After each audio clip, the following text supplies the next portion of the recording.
Hi everybody, मेरा नाम है साकिब इकबाल डिजिटल और मैं एक जनरेटिव एआई एप्लीकेशन डेवलपर हूँ।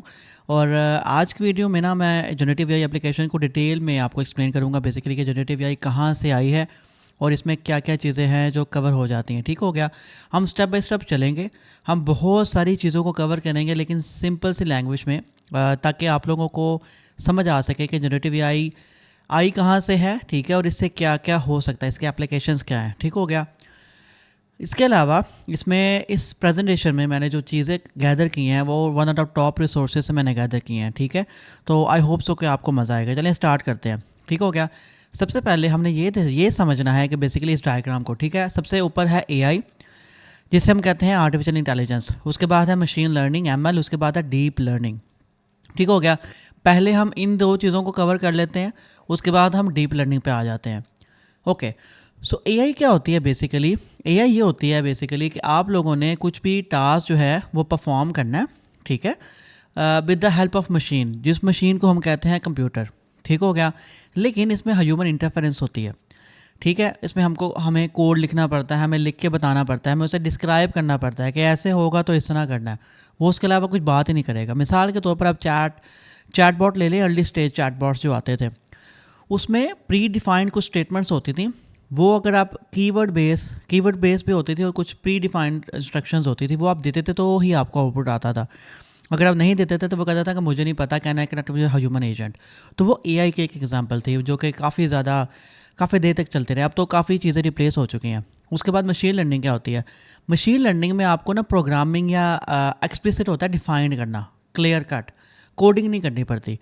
हम मशीन को इस काबिल बनाते हैं जो कि कंप्यूटर है कि वो खुद पैटर्न को समझे, तरीक़ाकार को समझे और उसके मुताबिक हमें आउटपुट दे। ठीक हो गया। उसके बाद यहाँ पर मशीन लर्निंग की बात करेंगे। इसके ना दो तरह के मॉडल्स होते हैं। एक होता है सुपरवाइज लर्निंग और एक होता है अनसुपरवाइज लर्निंग। बहुत ज़्यादा सिंपल है। अगर तो डेटा लेबल है, डेटा के ऊपर बताया गया है कि ये क्या चीज़ है, तो वो सुपरवाइज्ड मशीन लर्निंग मॉडल होगा। अगर डेटा लेबल नहीं है तो वो अनसुपरवाइज मशीन लर्निंग मॉडल होगा। अब इससे क्या मुराद है? मिसाल के तौर पर आपके पास एक डेटा है जिसमें आपके पास 1000 इमेजेस हैं और आपने हर इमेज के ऊपर ये बताया हुआ है कि ये कैट है, ये डॉग है, ये हॉर्स है, ये रैट है। अगर वो डेटा आप अपने मशीन लर्निंग मॉडल को देंगे तो वो होगा सुपरवाइज मशीन लर्निंग मॉडल। अगर आप रैंडम इमेजेस उठा लेते हैं जिसमें रैंडम इमेजेस हैं, लाइक आपको नहीं पता, ठीक है, कि वो क्या है अनटिल कि आपने उसे लेबल ही नहीं किया होगा, तो वो होगा अनसुपरवाइज मशीन लर्निंग मॉडल। अब यहाँ पर ना आपको लाइक एक और मिसाल भी मैं आपको दे देता हूँ। आप ईमेल खोलते हैं अपनी और ईमेल के ऊपर आप लेबलिंग कर लेते हैं, ठीक है। फॉर एग्जांपल स्पैम में चली गई ईमेल, आप वहाँ पर जाते हैं और वहाँ पर जाकर उससे बताते हैं कि पुट या move from out of the spam folder. तो बेसिकली वो जो स्पैम लिखा होता है ना, वो लेबल हुई होती है ईमेल, तो वो सुपरवाइज मशीन लर्निंग मॉडल के थ्रू आया होता है। अगर जब आप उसे बाहर निकालते हैं तो वो स्पैम से निकल के प्राइमरी में चली जाती है, आपसे पूछता है कि आपने कहाँ डालना है उसे। इसी तरह मिसाल के तौर पर आपके पास कोई ऐसा डेटा है जो लेबल्ड नहीं है। मिसाल के तौर पर हम लाइक एक एग्जांपल ले लेते हैं। यहाँ पर एक एग्जांपल है हमारे पास, ठीक है। यहाँ पर मुझे ना थोड़ा सा जूम करना पड़ेगा ताकि आप लोगों को ना वो एग्जांपल नज़र आ सके, ठीक है। पहले हम यहाँ पर देख लेते हैं सुपरवाइज लर्निंग एग्जांपल। यहाँ पर जो हमारे पास एग्जांपल मौजूद है ना, वो ये है कि टोटल बिल अमाउंट और टिप अमाउंट। बेसिकली रेस्टोरेंट में जब भी कोई टिप देने आता था तो जिसकी जितनी जितनी ज़्यादा वैल्यू होती थी ना ऑर्डर की, उतनी ज़्यादा वो टिप दे के जाता था। तो लेबल्ड होता था डेटा, लाइक ये ऑर्डर नंबर, इनवॉइस नंबर जैसे होता है, वो लेबल्ड होता था, तो वो सुपरवाइज लर्निंग होती है। अगर मैं दूसरी मिसाल देखूं तो वहाँ पर लिखा हुआ है कि ईयर्स एट कंपनी और उसकी इनकम, मतलब जितना एक बंदा अपनी एक कंपनी में रहता है उसकी उतनी ही इनकम ज़्यादा बढ़ती है ईयर्स के साथ बढ़ने के साथ साथ। लेकिन यहाँ पर ना लेबल नहीं है डेटा। ये नहीं बताया गया कि मेरी सैलरी साकिब की सैलरी है, उसे इतने साल में इतना मिला, उसे इतने साल में इतना मिला, क्योंकि वहाँ से ग्राफ बनता है प्रॉपरली। ये विदाउट लेबलिंग सिर्फ बताया गया कि इतना इतना इतना जेनेरिक, ये अनसुपरवाइज लर्निंग हो गई। ठीक हो गया। उसके बाद हम एक और चीज़ समझने की कोशिश करते हैं, क्योंकि प्रोसेसिंग डिफरेंट होती है, एक में डेटा लेबल है, एक में डेटा लेबल ही नहीं है। ओके, हम सुपरवाइज लर्निंग को देख लेते हैं जहाँ पे हमें पता है, हमने पहले लेबल किया हुआ है, तो हमें ये भी पता होता है कि हमारा आउटपुट एक्सपेक्टेशन क्या होगी। आपने कोई भी वैल्यू इनपुट की, अब एक्स की जगह आप कुछ भी ले सकते हैं। आप कोई इमेज ले लें, डॉग की, कैट की, ठीक है, वो आपने मॉडल को दी, मॉडल ने प्रेडिक्ट किया और उससे कंपेयर किया जो आपने उसे आंसर बताया था कि डॉग और कैट कुछ इस तरह के नज़र आते हैं, ठीक हो गया। अगर तो वो ठीक है तो वेल एंड गुड, ठीक है, वो वापस आएगा यहाँ पर, यहाँ मतलब वो आउटपुट से साथ मैच कर गया तो एक्यूरेसी ठीक आ गई। अगर ना आएगा तो एरर पे चला जाएगा और एरर जाके दोबारा मॉडल को अपडेट कर देगा कि दोबारा अगर ये वाली कोई स्पेसिफिकेशंस आई तो तुमने ये देख लेना कि ये डॉग नहीं कैट थी फॉर एग्जांपल, ठीक है। दूसरी साइड पे हमारे पास है अनसुपरवाइज लर्निंग। अब अनसुपरवाइज लर्निंग में जैसे कि हमने बात की कि डेटा लेबल नहीं होता, ठीक है। तो आपने एक्स दी वैल्यू मॉडल को दी, उसने एग्जांपल जनरेट कर दी, उसे नहीं पता कि कैट है या क्या है, बस उसने अपने पास जो डेटा अवेलेबल है वहाँ से उसने बेसिकली जो मिसाल है वो एग्जांपल जो है वो जनरेट कर दिया। आपको होप्स स्क्रीन में इशू नहीं होगा, मैं साथ साथ पढ़ के भी बता दूंगा, ठीक है। ओके, तीसरी चीज़ आ गई, हमने एआई को देख लिया जिसमें प्रॉपर लाइक आपको कोडिंग बतानी पड़ती है कि कैसे होगा। मशीन लर्निंग में आपको बताना नहीं पड़ता। उसके बाद हमने अभी तक ये देखा कि मशीन लर्निंग के दो मॉडल्स होते हैं, सुपरवाइज लर्निंग और अनसुपरवाइज लर्निंग। उसके बाद हमने जो डायग्राम देखी थी उसमें सबसे नीचे था डीप लर्निंग। तो generative AI basically deep learning का पार्ट है, हम उसको अब कवर करते हैं। डीप लर्निंग बेसिकली होता क्या है, ये न्यूरल नेटवर्क के ऊपर बेस होता है।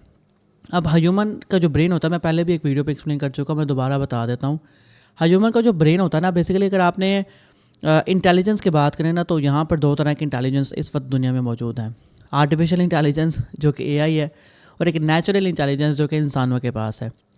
अगर आप ये चाहते हैं कि मशीन भी जो है वो इंसानों की तरह सीखे, उसी तरह पैटर्न ड्रॉ करे और डिसीजन मेकिंग करे, रीजनिंग करे, तो आपको पहले ह्यूमन को समझना पड़ेगा कि ह्यूमन किस तरह काम करते हैं। ह्यूमन का सीपीयू जो होता है वो उसका दिमाग होता है, वहाँ से वो फैसले लेता है और चीज़ों को पैटर्नाइज करके चीज़ों को डिसीजन मेकिंग करता है। अब ब्रेन के अंदर न्यूरॉन्स होते हैं, न्यूरॉन एक छोटा सा नोट समझ ले आप, वहाँ पे बिलियंस ऑफ न्यूरॉन्स होते हैं, मिलियंस ऑफ बिलियंस ऑफ, और सब एक दूसरे के साथ कनेक्टेड होते हैं। मिसाल ले लीजिए कि आपने कोई भी गर्म चीज़ को हाथ लगाया या ठंडी चीज़ को हाथ लगाया। अब होता क्या है कि ये जहाँ पर जो हाथ पर न्यूरॉन्स होते हैं ना, बेसिकली वो दूसरे न्यूरॉन को मैसेज भेजते हैं और उसके थ्रू ही आपके दिमाग को पता चल जाता है कि ये गर्म है या ठंडी है। और इतना तेज़ होता है वो प्रोसेस कि इतनी तेज़ प्रोसेसिंग अभी हम जो है ना वो मशीन लेवल पे नहीं बना सके। दूसरी चीज़, एक नोड बाकी तमाम नोड के साथ कनेक्टेड होती है। मिसाल के तौर पर यहाँ पर आपको X1 से लेके X1 370 तक नज़र आ रहे होंगे। ये इनपुट लेयर है और बाहर वाली जो है वो आउटपुट लेयर है, ठीक हो गया। ओके, ऐसे कर लेते हैं, ठीक है। ये इनपुट लेयर है, ये आउटपुट लेयर है, और ये दरमियान वाली हिडन लेयर है। बेसिकली यहाँ पर जितने भी नोड्स हैं वो अगली लेयर के तमाम नोड के साथ कनेक्टेड है। होता क्या है बेसिकली कि एक नोड से दूसरे वो चेक करता है कि मेरा डेटा इसके काम का, इसका काम का, इसका काम का, इसका काम का, जिससे भी काम का वो वहाँ तक रहता है, चेक सबसे करता है। उसके फॉर एग्जांपल अगर X1 से यहाँ तक इसके तक आया था और इसके बाद वो इधर गया, तो बेसिकली उसका पाथ बना इस तरह से, ठीक है। न्यूरॉन्स भी इस तरह से काम करते हैं। तो डीप न्यूरल नेटवर्क में बेसिकली होता क्या है कि हम नोड्स बना देते हैं और डेटा को इस तरह से गुजारते हैं कि वो बारी बारी जैसे ह्यूमन पैटर्न्स में काम करता है। अब देखें ना, अब यहाँ से जब वो यहाँ से होके यहाँ जाएगा उसका पैटर्न, और यहाँ से होके यहाँ जाएगा उसका पैटर्न डिफरेंट होगा। तो यहाँ पर पैटर्न बनना शुरू हो गए, ठीक हो गया। उसके बाद हम एक चीज़ और समझते हैं कि बेसिकली डीप लर्निंग, मैंने आपको बताया कि डीप लर्निंग जो है वो जनरेटिव एआई का लाइक उसके अंदर एक जनरेटिव एआई आती है। बेसिकली हुआ ये, इसका मतलब ये हुआ कि अंदर वाली चीज़ होती है सबसेट, बाहर वाला होता है सेट। तो सबसेट का मुराद ये होती है कि वो पार्ट है बड़ी वाली चीज़ का। तो बेसिकली हुआ क्या, अगर मैं पहली स्लाइड पे चला जाऊँ ना, तो एआई सेट हुआ, उसके अंदर जो मशीन लर्निंग और डीप लर्निंग है वो दो उसके सबसेट हुए, ठीक हो गया। उसके बाद लाइक वो उसके अंदर भी है तो वो सुपर सेट हुआ बेसिकली, ठीक है। उसके बाद मशीन लर्निंग पे आ गए, तो मशीन लर्निंग को अगर मैं एक सेट बोलूँ तो डीप लर्निंग उसका सबसेट हुआ। अब डीप लर्निंग के अंदर जनरेटिव एआई आती है, तो इसका मतलब ये हुआ कि डीप लर्निंग जो है वो जनरेटिव एआई जो है वो डीप लर्निंग का सबसेट है, ठीक हो गया। अब डीप लर्निंग के अंदर जो है वो लार्ज लैंग्वेज मॉडल्स भी एग्जिस्ट करते हैं। अब लार्ज लैंग्वेज मॉडल्स क्या होते हैं, इसके ऊपर पूरी एक वीडियो पहले से मौजूद है, लेकिन हम आगे भी इसको देखते हैं, ठीक हो गया। ओके, सो डीप लर्निंग के ना दो तरह से मॉडल्स होते हैं, ठीक है। अभी तक जो हमने कवर किया मैं उसको थोड़ा सा बता देता हूँ आपको। हमने ये देखा कि एआई क्या है, जिसमें हमें properly A to Z explain करना पड़ता है कि ये होगा तो ये होगा। जबकि मशीन लर्निंग में हम उसे एक्सप्लिसिट प्रोग्रामिंग नहीं करते, उसे सिखाते हैं कि रीजनिंग किस तरह सीखी जाती है। हम मशीन से सीखते हैं और मशीन से सीखते सीखते जब हम इंसानों से सीखना शुरू करते हैं तो वो डीप लर्निंग में आ जाती है, जो कि ऑलरेडी मशीन लर्निंग का ही एक पार्ट है। ठीक हो गया। उससे पहले हमने मशीन लर्निंग के दो मॉडल्स भी देखे थे, सुपरवाइज लर्निंग और अनसुपरवाइज लर्निंग। ऐसा डेटा जहाँ पर लेबलिंग की जाती है वो सुपरवाइज होता है, और ऐसा डेटा जहाँ पर लेबलिंग नहीं की जाती वो अनसुपरवाइज लर्निंग होती है। उसके बाद जब हम मशीन डीप लर्निंग में आए तो हमने डीप लर्निंग में देखा कि डीप लर्निंग जो है वो न्यूरल नेटवर्क बेस पर होती है, जो कि ह्यूमन इंटेलिजेंस से इंस्पायर्ड है, ताकि हम मशीनों को ये सिखा सकें कि वो काम किस तरह से करती हैं। ठीक हो गया। डीप लर्निंग के अंदर ही हमें दो चीज़ें मिली हैं अभी तक। लार्ज लैंग्वेज मॉडल भी वहीं एग्जिस्ट करते हैं, ठीक है, और दूसरा जो ये पीछे हमने देखा ये जनरेटिव एआई भी जो है उसी में एग्जिस्ट करती है। ठीक हो गया। अब डीप लर्निंग के दो मॉडल्स हैं। मैं यहाँ पर आपको एक बात समझा दूँ कि मॉडल्स क्या होते हैं। बेसिकली मॉडल्स ये होते हैं कि आपने कोई भी काम जो है, कोई भी काम करना है तो उसके लिए आपको मॉडल बनाना पड़ता है, खाका बनाना पड़ता है, आपको प्रॉपर डिफाइन करने पड़ते हैं कुछ रूल्स। तो उस रूल्स के बेस पे बेसिकली आगे डिसीजन मेकिंग होती है कि अच्छा ये आउटपुट आएगा, ये आउटपुट आएगा, मुझे क्या चाहिए, इनपुट क्या होगी, आउटपुट क्या होगी, मिसाल के तौर पर। ठीक है। अब डीप लर्निंग के मेरे पास मेन दो मॉडल्स हैं, डिस्क्रिमिनेटिव और जनरेटिव। अब डिस्क्रिमिनेटिव में होता यह है कि ये सिर्फ क्लासीफाई करता है, बेस्ड ऑन सम कैरेक्टरिस्टिक कर सकता है, बेस्ड ऑन सम क्वालिटी कर सकता है, जबकि जो जनरेटिव होता है वो जनरेट करता है। मैं आपको मिसाल देता हूँ। नीचे हमारे पास एक मिसाल है कि अगर आप सेम डॉग की पिक्चर अगर डिस्क्रिमिनेटिव टेक्निक मॉडल को देंगे तो वो क्या करेगा, वो क्लासीफाई करके बता देगा, जो कि डेटा पे पहले वो ट्रेंड हो चुका है हैवी डेटा के ऊपर, कि ये डॉग है या कैट है, जैसा कि उसने आपके सामने बता दिया। दूसरा, अगर यही मैं चीज़ किसी जनरेटिव एआई मॉडल को दूंगा तो वो ये नहीं बताएगा कि वो डॉग है कैट है, उसे पता है, वो जनरेट करके देगा। ठीक है। जैसे आजकल हमारे पास जनरेटिव एआई मॉडल्स हैं बहुत ज़्यादा, चैट जीपीटी, जेमिनी, बनाना आजकल काफ़ी इन है। ठीक हो गया। ये भी आपको समझ आ गई। अब यहाँ पर दो चीज़ें हैं। ठीक हो गया। अब ना प्रेडिक्टिव बेसिकली क्या होता है, बेसिकली ना मशीन लर्न एआई जो होती है ना वो प्रेडिक्शन के ऊपर ही काम कर रही होती है। ठीक है। अब हमने ये देख लिया कि हमने इंसानों से न्यूरल नेटवर्क छीन लिया, उसे इंस्पायर होकर हमने चीज़ें बना ली। हमें अब ये देखना है कि होता किस तरह से है। ये सुपरवाइज लर्निंग जो होती है वो कहाँ से आ रही होती है, अनसुपरवाइज लर्निंग कहाँ से आ रही होती है। तो होता क्या है, बेसिकली आपने उसे डेटा दिया जिसको आपने ही लेबल किया है, मतलब ये सुपरवाइज हो गया। आपने जब उसको मॉडल को दिया तो उस मॉडल जो है इस वक्त जो है वो सुपरवाइज लर्निंग में है, मशीन लर्निंग में है। ठीक हो गया। इसकी बेस पर जिसके पास डेटा भी है, उसे पता भी है, क्योंकि हर इनपुट उसकी लेबल्ड है, तो वो आउटपुट देता है जो कि ऑलरेडी लेबल्ड होती है। जैसे हमने पीछे देखा यहाँ पर ये डिस्क्रिमिनेटिव टेक्निक हो गई। ठीक हो गया। दूसरी चीज़ क्या होती है, आपने अनस्ट्रक्चर्ड डेटा दिया, आपको नहीं पता वो क्या है, तो ये अनसुपरवाइज लर्निंग हो गई, जो कि मशीन लर्निंग में जा रही है। उसे सिर्फ अनस्ट्रक्चर्ड इनपुट आया, उसने उसकी बेस पे नया आउटपुट बना के दे दिया। ठीक हो गया। तो ये जनरेटिव एआई मॉडल है। अब ये बेसिक डेफिनेशन है बेसिकली। ठीक है। इस पर जो हमारे पास जनरेटिव एआई मॉडल्स हैं ना, जैसे चैट जीपीटी, वो एलएलएम्स है, तो वो इससे नेक्स्ट चीज़ है। ठीक है। अभी आ जाता है वो भी। ओके। अब यहाँ पर ना मैं आपको ये समझाता हूँ कि क्या चीज़ जनरेटिव एआई है और क्या चीज़ जनरेटिव एआई नहीं है। मिसाल के तौर पर आपने कुछ भी इनपुट दिया और वो मशीन लर्निंग के सिस्टम से गुजर के आउटपुट जनरेट कर दिया उसने। अभी हमें ये नहीं पता कि वो लेबल्ड है, अनलेबल्ड है, क्या चीज़ है। बेस्ड ऑन आउटपुट मैं आपको ये बता सकता हूँ कि वो जनरेटिव एआई से आया है कि जनरेटिव एआई नहीं है, वो प्रेडिक्टिव मॉडल से आया वो। ठीक है। जैसे अगर तो आपका आउटपुट जो है वो कोई नंबर है, डिस्क्रीट है, क्लास है, प्रोबेबिलिटी है, इससे क्या मुराद है कि number of boys in the classroom is 2, number of girls in the classroom is 5। ठीक है। Number of students are 7। इसके लिए आपको जनरेटिव एआई एप्लीकेशन की ज़रूरत नहीं है, इसमें सिर्फ सादी सी रीजनिंग चाहिए, जो कि आपको ईजिली कोई भी predictive model, machine learning model आपको बता सकता है।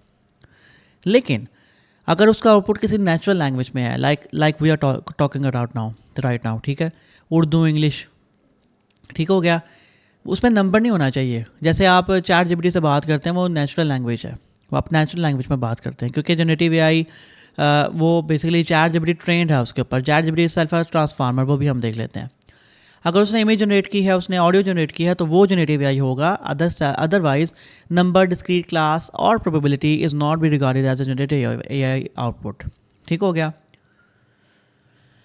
इसको समझने के लिए ना हम एक सिंपल सा फार्मूला की मदद से जो है वो समझने की कोशिश करते हैं। ठीक हो गया।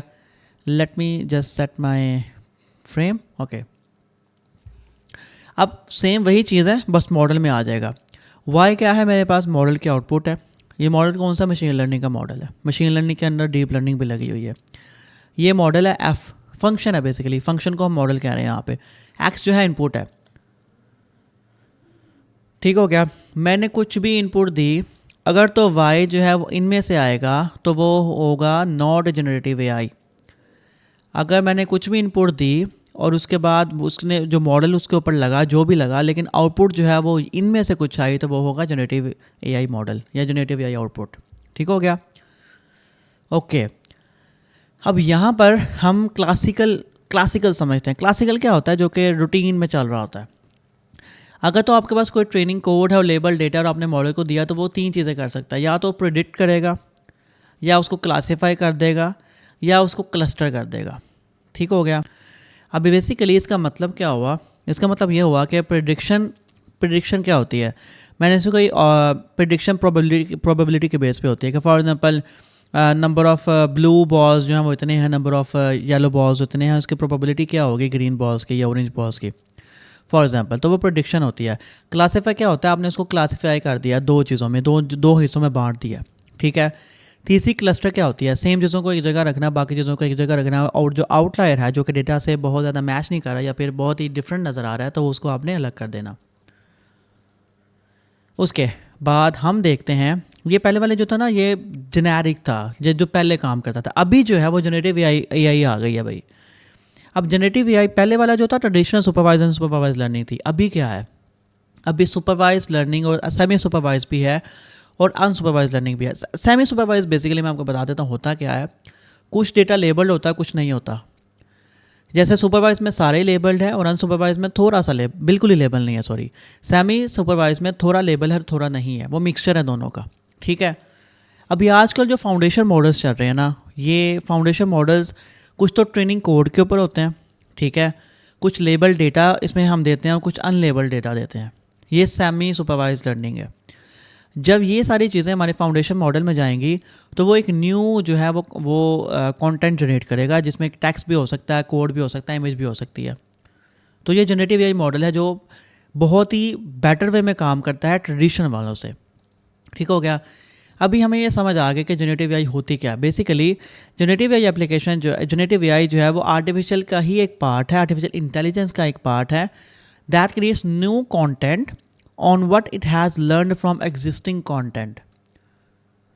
उसके पास डेटा था, उसने उसी से सीखा कि ये किस बारे में हम बात कर रहे हैं, और उसी की बेस पर उसने नया डेटा जनरेट करके दे दिया। उसने क्या किया, उसने उसमें से पैटर्न्स समझे, उसने उसमें से समझा कि ये काम किस तरह से कर रहा है, न्यूरल नेटवर्क को समझा। उसने अपने डेटा को देखा, उसने अपने कोड को देखा, उसने लिमिटेशंस को देखा। उसकी बेस पे उसने बिल्कुल ही न्यू कंटेंट बना दिया। नेचुरल लैंग्वेज हो सकती है, ऑडियो हो सकती है, इमेज हो सकती है। जो वीडियो होती है वो इमेज और ऑडियो से मिलकर बनती है, तो इस वजह से वो उसमें तीन के बाद वो काउंट नहीं कर रहे। टेक्स्ट को काउंट कर रहे हैं, ऑडियो को काउंट कर रहे हैं और इमेज को काउंट कर रहे हैं। The process of learning from existing content is called training and results in the creation of a statistical model. When given a prompt, generative AI uses this statistical model to predict when and what an expected response might be, and this generate new content. अब prompt क्या होता है, prompt input होता है जो आप generative AI application को देते हैं। उसकी बेस पे वो अपने एग्जिस्टिंग डेटा की मदद से आपकी क्यूरी को कॉन्टेक्स्ट समझता है और उसमें से आपको एक नया आउटपुट जनरेट करके दे देता है। ठीक हो गया। ओके, अब हमने ये तो देख लिया कि जनरेटिव एआई मॉडल्स क्या होते हैं, लेकिन जनरेटिव एआई मॉडल्स के कुछ आगे पार्ट्स होते हैं। जैसे जनरेटिव हमने बात की थी कि ऐसा मॉडल जिसके आउटपुट अगर नेचुरल लैंग्वेज बेस्ड होगा या उसका आउटपुट में कोई इमेज आएगी या ऑडियो आएगी, तो वो जनरेटिव एआई मॉडल्स होंगे। अब यहाँ पर डिपेंड करता है कि जनरेटिव लैंग्वेज मॉडल्स आगे ना डिवाइड हो जाते हैं, तीनों अलग अलग हो जाते हैं, क्योंकि इनपुट और आउटपुट का फ़र्क आ जाता है। अब जनरेटिव लैंग्वेज मॉडल्स ये नेचुरल लैंग्वेज वाले हैं। Generative language model learn about patterns in language through training data, then give some text, they predict what comes next. ठीक हो गया। इमेज क्या होती है कि आप इमेज देते हो या टेक्स्ट भी दे सकते हो, उसकी बेस पे वो कुछ मॉडल्स को यूज़ करके इमेज जनरेट कर देता है। ठीक हो गया। अब यहाँ पर आपको यहाँ पर बेस्ड ऑन डेटा जो होता है ना, चीज़ें आपको मतलब पता चलती हैं। फॉर एग्जांपल मैंने इनपुट दी टेक्स्ट की फॉर्म में, अब वहाँ पे ना डिफरेंट डिफरेंट उस टेक्स्ट की वजह से डिफरेंट चीज़ें हो सकती हैं जो कि हम डिफ़ाइन करते हैं कि मुझे उसमें से क्या चाहिए, लेकिन ये वो कर सकता है। तो आपको ये चीज़ें समझने की बहुत अच्छी, लाइक आपको बहुत ज़्यादा अब आगे आने वाले टाइम पे ना बहुत ज़्यादा इजी हो जाएगी आपके लिए किसी भी चीज़ को समझना। जैसे कि हम वो टेक्स्ट को ट्रांसलेट कर सकता है, उसकी समरी कर सकता है, क्वेश्चन आंसरिंग कर सकता है, या ग्रामर उसकी जो है वो ठीक कर सकता है। लेकिन उस केस में आपका आउटपुट भी टेक्स्ट की फॉर्म में होगा। अगर आपके टेक्स्ट में से उसने इमेज बना दी है या वीडियो बना दिया तो वो आउटपुट जो है वो इमेज वाले में खाने में आ जाएगा। अगर उसने उसी टेक्स्ट को ऑडियो में कन्वर्ट कर दिया है तो वो टेक्स्ट टू स्पीच वाले मॉडल्स में चला जाएगा।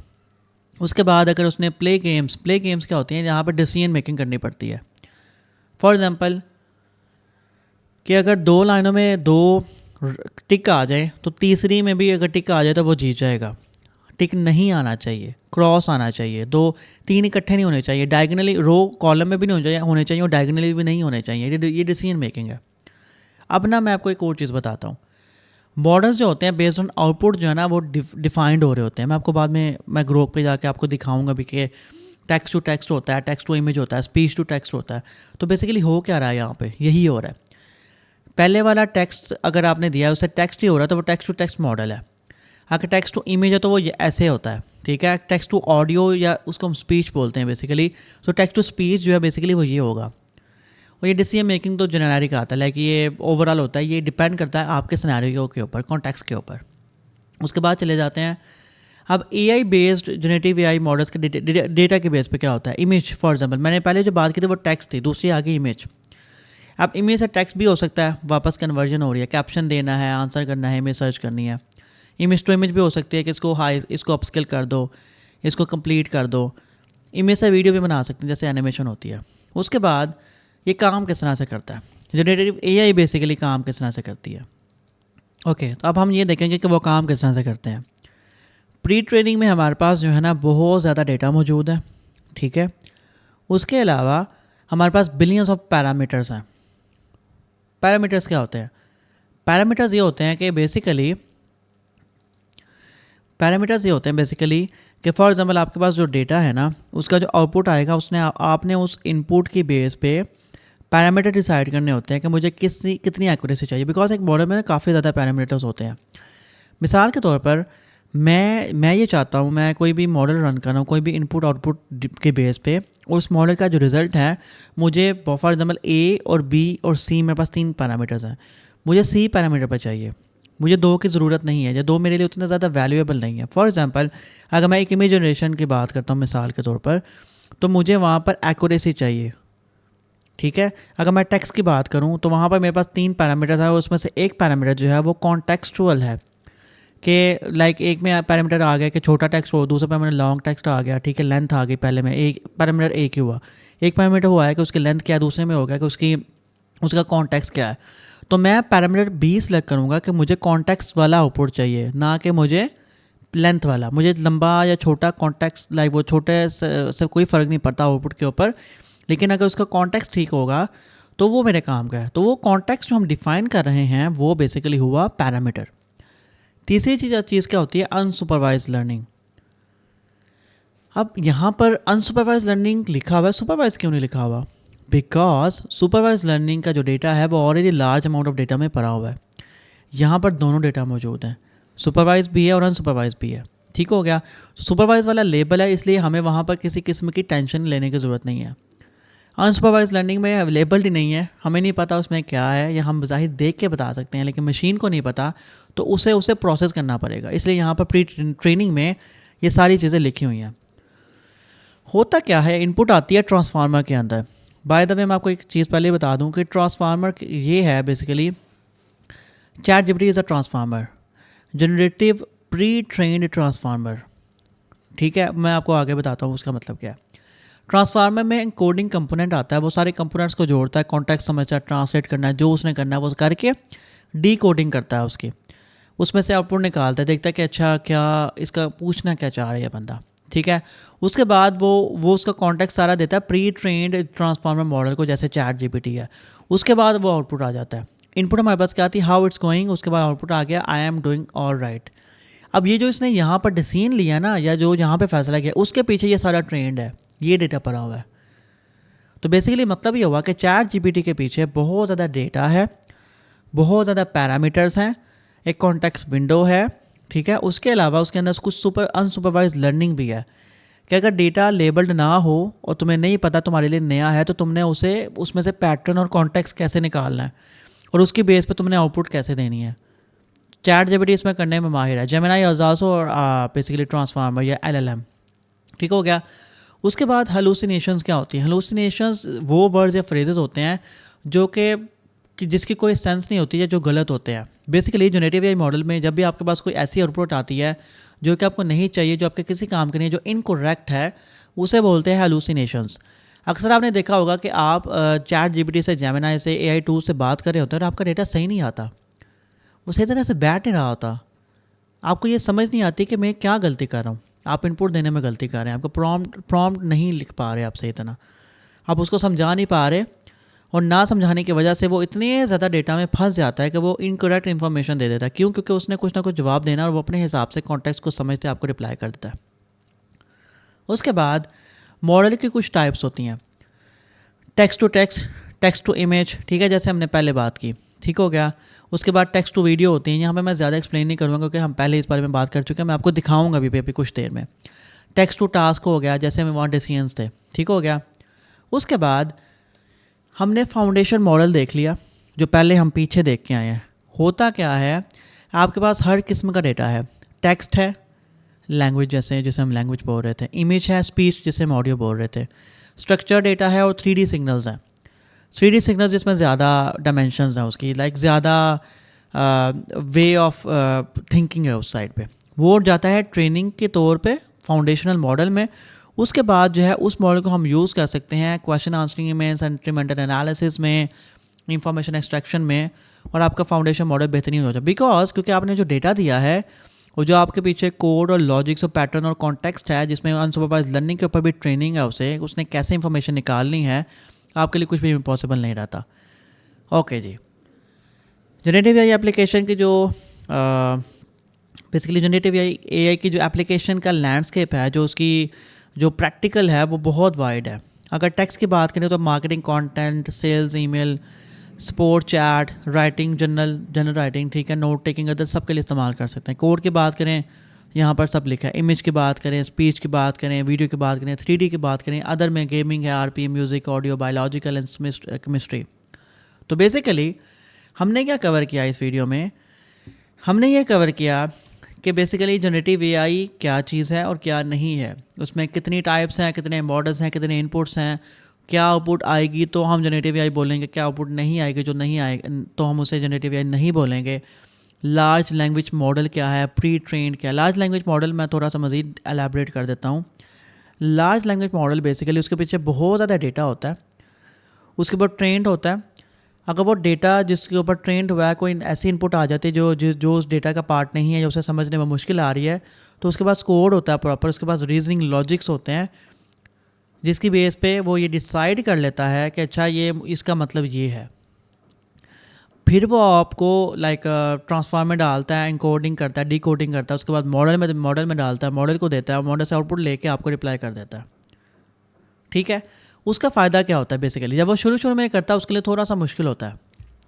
मिसाल ले लीजिए जब चैट जीपीटी नया आया था तो बहुत एक्यूरेट आंसर्स नहीं देता था। उसके बाद लोगों ने उसे इतना इस्तेमाल किया, आप लोगों ने उसको इतना ट्रेन कर दिया है कि आज के वक्त में चैट जीपीटी के लिए रिप्लाई देना किसी भी दूसरे एआई टूल से ज़्यादा आसान है।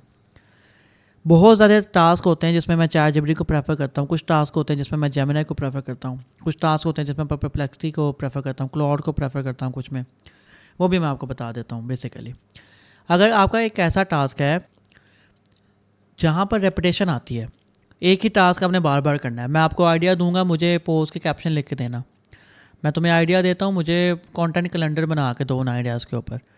उन चीज़ों के लिए जिसमें रेपिटेशन आती है ना, वो उसके लिए सबसे अच्छी जो एआई टूल है वो मैं चैट जीपीटी को इस्तेमाल करता हूँ।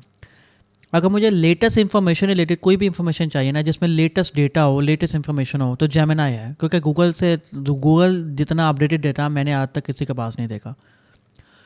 तीसरा होता है परप्लेक्सिटी। अगर मुझे रिसर्च करनी है ना, तो रिसर्च के लिए परप्लेक्सिटी बहुत अच्छा है। अब यूज़ करके देखिएगा।